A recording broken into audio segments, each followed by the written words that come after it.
Hi guys, so for today's video pupunta pala kami ngayon sa Pangasinan para pumasyal at magsimba sa Manawag Church. Kasi never pa ako nakapagsimba doon, so ito yung first time ko. So alas 3 ng madaling araw kami bumiyahe guys kasi malayo-layo pa yung lalakbayin namin, about 4 to 5 hours. Actually nakisabay lang kami sa mga staffs namin kasi saktong may meeting sila, so at least nakatipid kami ng pamasahe.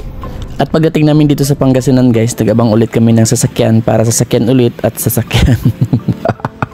Shoutout lang guys. So sabog ako nung oras na ito kasi sobrang wala akong tulog. May trauma na kasi ako sa biyahe ng madaling araw kaya magdamag akong dilat at utot ng utot. So yun na nga, umaga na. Sobrang tagal pa namin nag-abang ng sasakyan dito at finally andyan na, dumating na din sa wakas. At habang nasa biyahe kami guys, nakaramdam na ako ng sobrang gutom at iniisip ko kung anong gusto kong kainin. Pero as usual, Jollibee lang naman yung pwedeng kainan ng mabilisan sa umaga. Kaya nga tinawag na fast food eh. Charot! So buti na lang walang masyadong tao, kung hindi Diyos ko kinain ko na lahat ng upuan dito. So ayan yung in-order namin guys, sobrang sarap, nakakatakam. At gusto ko pa sana mag extra rice dito pero wag na lang kasi baka maglalakad na naman akong bloated. At pagkatapos namin kumain guys, ayan pumunta na kami agad dito sa simbahan ng Manawag Church. So first time ko nakapunta dito ngayon kasi sabi daw nila sagrado daw yung simbahan na ito. At itong Our Lady of Manawag ay patron ng mga may sakit, ayuda ng mga nangangailangan at kilala sa paglalaan ng proteksyon. Kaya naging paboritong pilgrimage site din ito sa Pangasinan. Sobrang tagal ko na talagang gustong pasyalan yung simbahan na ito. Hindi para humiling ng kung ano-ano, kundi para magpasalamat sa lahat ng blessings ni Lord. Kasi kahit gaano kahirap man yung mga sitwasyon natin sa buhay, we need to be thankful pa rin kasi hindi naman niya tayo pababayaan. So ayan, sobrang ganda din talaga dito guys at dinadayo talaga siya ng mga turista. Sa totoo lang guys, maraming milagro at pagaling ang inuugnay sa mahal na Berhe ng Manawag. Sa mga dingding ng basilika dito, ang pinakatanyag sa mga milagro ay nakalarawan sa malahiganting painting tulad ng isang batang lalaki na taga Benmalay na may sakit na muling nabuhay at isang lalaki na taga Dagupan na gumaling din ang lalamunan sa impeksyon. At sobrang dami pa guys. So ayun, sobrang sarap sa pakiramdam na makapasyal dito. At pagkatapos ng simba guys ay nag-picture taking muna ako para may remembrance naman. Kasi nga first time ko nakapunta dito at gusto ko memorable siya. At pagkatapos ng misa, bumili agad kami ng kandila at nagsindi. Bilang pasasalamat na din sa araw-araw ng mga biyaya ng Diyos. So pagkatapos naming nagsindi ng kandila guys, so nag-ikot-ikot muna kami dito para mag-enjoy at sulitin yung pagkakataon. So ayan guys, sobrang dami ng mga tao dito.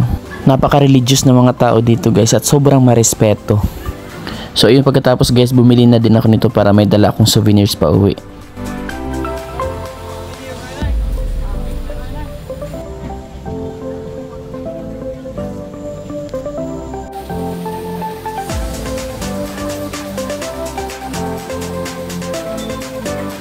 So ayun guys, sabi pala nila meron ditong mga bintahan ng mga pang-display dito. So inakyat namin dito sa second floor para magtingin ng mga pang-display at pwedeng bilhin. So pagpasok ko pa lang dito guys, sobrang na-amaze ako kasi sobrang ganda at ang dami-daming mga bagay na pwede nating bilhin, pang souvenirs at pang regalo. So ayan, classic-classic mga rosaries, mga necklace at mga pangsabit sa dingding at pintuan. Ang gaganda guys, sobrang dami at sa sobrang dami hindi mo alam kung ano yung pipiliin mo o yung bibilhin mo.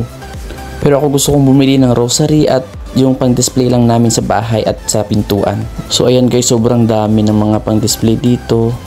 At napakarami ding mga taong pumupunta dito guys. Nagkataon lang na konti pa yung tao ng mga kasabayan namin ngayon na bumili kasi maaga pa naman. Pero for sure maya-maya, lalo na paghapon, sobrang dami na naman yung mga tao dito.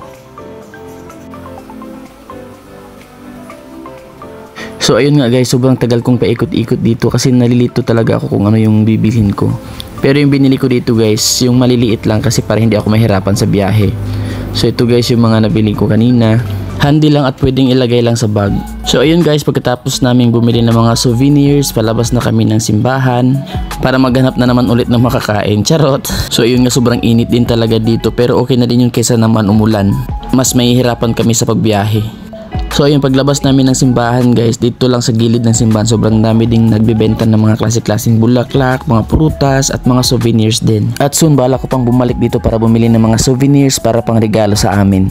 So ayun guys, napaka worth it ng araw na ito kasi kahit sobrang layo at sobrang init, sulit na sulit din naman. At pagkatapos naming namili guys, pumunta kami ulit dito sa plaza, sa gilid lang din mismo ng simbahan para magpa-picture dito sa signage ng Manawag.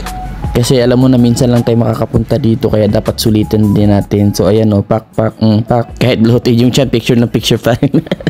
So ayan guys, kahit naka-eyeglass na ako, pansin na pansin pa rin yung mata ko na parang nahuhulog na sa sobrang antok. So ayan, mag-aabang na naman ulit kami ng sasakyan para sasakyan ulit namin at sasakyan.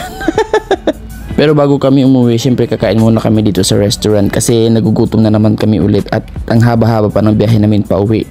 So dito na din kami kumain sa Makan Ilocano Restaurants kasi ito lang din yung pinakamalapit sa terminal. Ayaw na naming lumayo pa kasi sobrang init na dahil tanghaling tapat. So ito lang yung in-order namin guys kasi dalawa lang naman kami ng kasama ko, baka hindi pa namin maubos at masayang. So yan, sobrang sarap nitong sinigang na ito kasi sari-sari po siya. Meron siyang bangus, merong hipon, merong okra, ay chili pala, tsaka yung mga yung meron din siyang pusit. At syempre hindi mawawala itong masarap na halo-halo, bagay na bagay sa mainit na panahon. Yum yum yum. So ayun lang guys, at mag-aabang na naman ulit kami na sasakyan pa uwi. And please don't forget to like and follow for more upcoming vlogs. Bye for now!